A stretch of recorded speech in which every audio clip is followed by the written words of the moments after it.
Budget 2024 में long term capital gain taxes on sale of property में कुछ major changes किए गए।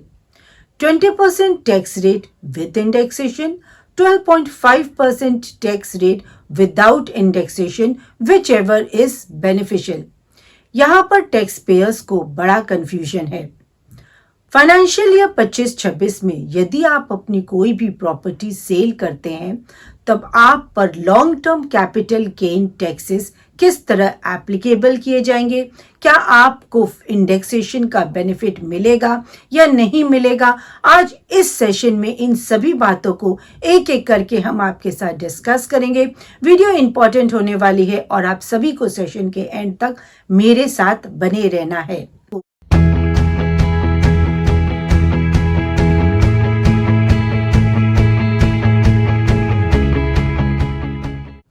Hi friends, I am CA Anita Agarwal. Welcome back to my channel. यदि आपने अभी तक मेरा चैनल सब्सक्राइब नहीं किया है तो subscribe my channel and press the bell icon ताकि आपको इस तरह की वैल्यूएबल इंफॉर्मेशंस की नोटिफिकेशंस मिलती रहें। Like the video and share with your friends and relatives in order to create awareness.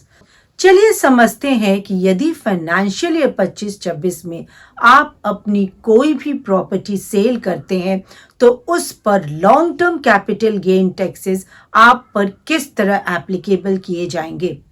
अगर आपकी प्रॉपर्टी में एप्रिसिएशन है और आप उसे सेल कर रहे हैं तब आप पर कैपिटल गेन टैक्सेस की एप्लीकेबिलिटी आती है। कैपिटल गेन टैक्सेस को दो पार्ट में क्लासिफाई किया गया है, short term capital gain taxes और long term capital gain taxes depending on the holding period.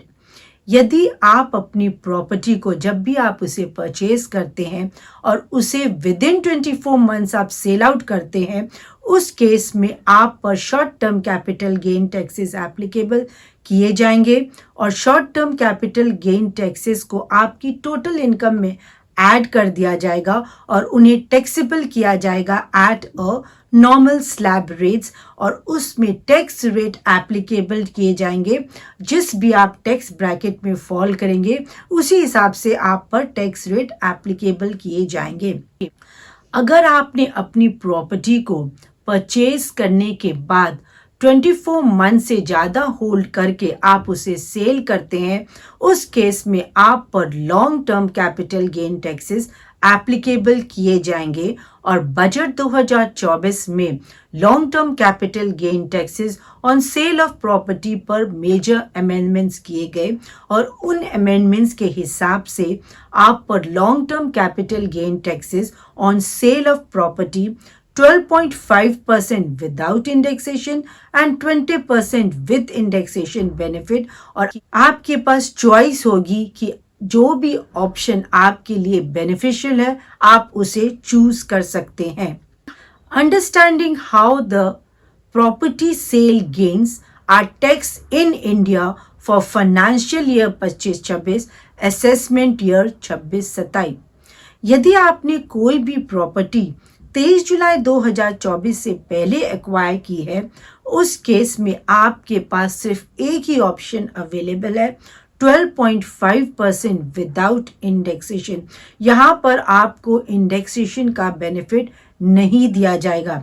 लेकिन यदि आपने प्रॉपर्टी अपनी 23 जुलाई 2024 से पहले एक्वायर की है, उस केस में आपको दो ऑप्शन दिए जाते हैं, 20% with indexation, 12.5% without indexation and whichever is beneficial for you।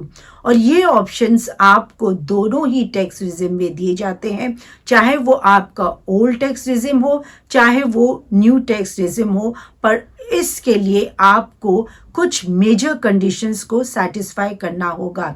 You should be a resident individual or HUF, sale of land और बिल्डिंग चाहे वो रेजिडेंशियल हो या कमर्शियल हो, आपने प्रॉपर्टी बिफोर 23 जुलाई 2024 अक्वायर की और आपने उसे सेल किया आफ्टर 23 जुलाई 2024।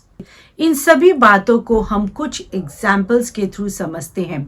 सबसे पहले हम करेंगे शॉर्ट टर्म कैपिटल गेन की कैलकुलेशंस। आपने एक प्रॉपर्टी को मई 2023 में 50 लाख में परचेज किया और उसे 65 लाख में जून 2024 में सेल कर दिया। यहाँ पर आपका इम्प्रूवमेंट है 1 लाख और सेल एक्सपेंसेस है 50,000। और फॉलोइंग तरीके से आप अपनी शॉर्ट टर्म कैपिटल गेन की कंप्यूटेशन करके आपका शॉर्ट टर्म कैपिटल गेन होगा 13,50,000। 13,50,000 पर आपकी टैक्स लायबिलिटी यदि आप 30% ब्रैकेट में फॉल कर रहे हैं तो अप्रॉक्सीमेटली 4,05,000 होगी और यहाँ पर आप पर सेस भी एप्लीकेबल किया जाएगा। Long term capital gain computation on sale of the property, यहाँ पर हम ये मान के चलते हैं कि आपने दोनों ऑप्शंस की सभी कंडीशंस को सेटिस्फाई किया है, तो इसलिए आपके पास long term capital gain computation with indexation benefit और long term capital gain computation without indexation benefit दोनों ही ऑप्शंस आपके पास अवेलेबल हैं और जिसमें भी आपकी टैक्स लायबिलिटी कम होगी आप उस ऑप्शन को आप चूज कर सकते हैं। अगर आप कि कोई भी प्रॉपर्टी जो आपने फाइनेंशियल ईयर 12-13 में 40 लाख में परचेज की और उसे फाइनेंशियल ईयर 25-26 में 90 लाख में उसे सेल किया, यहाँ पर सेल एक्सपेंसेस 1 लाख है, कॉस्ट इन्फ्लेशन इंडेक्स 12-13 का है 200 और 25-26 का है 376। सबसे पहले हम long term capital gain computation with indexation benefit करते हैं। सेल कंसिडरेशन है 90 लाख रुपए, ट्रांसफर एक्सपेंसेस है 1 लाख, तो नेट सेल कंसिडरेशन है 89 लाख रुपए। यहाँ पर हम कंप्यूट करेंगे indexation cost of execution. The index cost of execution is cost of execution into CII in the year of sale divided by the CII in the year of purchase. That comes out to be 75,20,000. तो long term capital gain यहाँ पर हो गया 1,38,000 और long term capital gain tax at 20% आपकी tax liability हो जाएगी 2,76,000। उसी तरह जब हम long term capital gain computation की विदाउट इंडेक्सेशन कैलकुलेशन करते हैं तब आपका लॉन्ग टर्म कैपिटल गेन यहाँ पर है 49 लाख और उसे अगर हम 12.5% की टैक्स एप्लीकेबल किए करेंगे तब आपकी टैक्स लायबिलिटी होगी 6,12,500। दोनों ही केस में सेस एप्लीकेबल किया जाएगा। तो यहाँ इस एग्जाम्पल में हमने देखा कि हमारे पास long term capital gain computation with indexation का ऑप्शन ज़्यादा बेनिफिशियल है।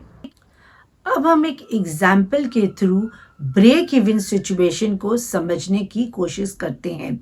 ब्रेक इवन सिचुएशन वो सिचुएशन है जहां आप पर दोनों ही ऑप्शंस में चाहे वो 20% विद इंडेक्सेशन हो या 12.5% विदाउट इंडेक्सेशन हो, दोनों ही केस में आपकी टैक्स लायबिलिटी सेम होगी। और इस तरह की ब्रेक इवन सिचुएशन जब भी होती है जब आपकी कैपिटल की एप्रिसिएशन रेट इज रफली equivalent to your inflation rate और यदि आपकी capital appreciation rate inflation rate से हायर है उस केस में आपके पास 12.5% विदाउट इंडेक्सेशन ऑप्शन ज़्यादा बेटर रहेगा। और यदि आपका कैपिटल एप्रिसिएशन रेट लोअर है इन्फ्लेशन रेट से उस केस में आपके लिए 20% विद इंडेक्सेशन ऑप्शन ज़्यादा बेनिफिशियल होगा। इसे हम एक एग्जाम्पल के थ्रू समझते हैं। मान लो आपने फाइनेंशियल ईयर 10-11 में एक प्रॉपर्टी 50 लाख में परचेज की और उसे फाइनेंशियल ईयर 25-26 में 2,16,86,626.7 में आपने उसे सेल आउट कर दिया।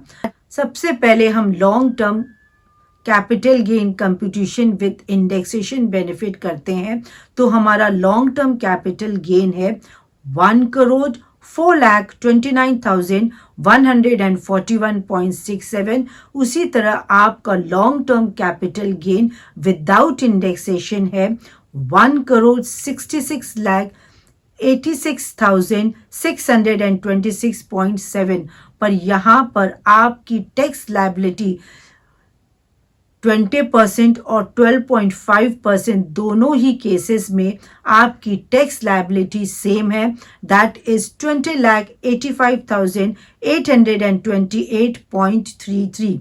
Exemptions to reduce your tax. Income tax act में कुछ एग्जेम्पशन सेक्शंस प्रोवाइड किए गए हैं जिन्हें आप अगर स्मार्टली यूटिलाइज करते हैं तो आप अपनी long term capital gain taxes on sale of property को 0 तक रिड्यूस कर सकते हैं।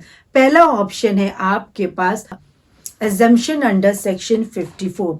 जब भी आपका long term capital gain from a sale of residential property, यदि आप उस कैपिटल गेन को री इन्वेस्ट कर देते हैं in purchase of a another residential property, उस केस में आप एग्जेम्पशन अंडर सेक्शन 54 क्लेम करके अपनी टैक्स लायबिलिटी को 0 तक रिड्यूस कर सकते हैं।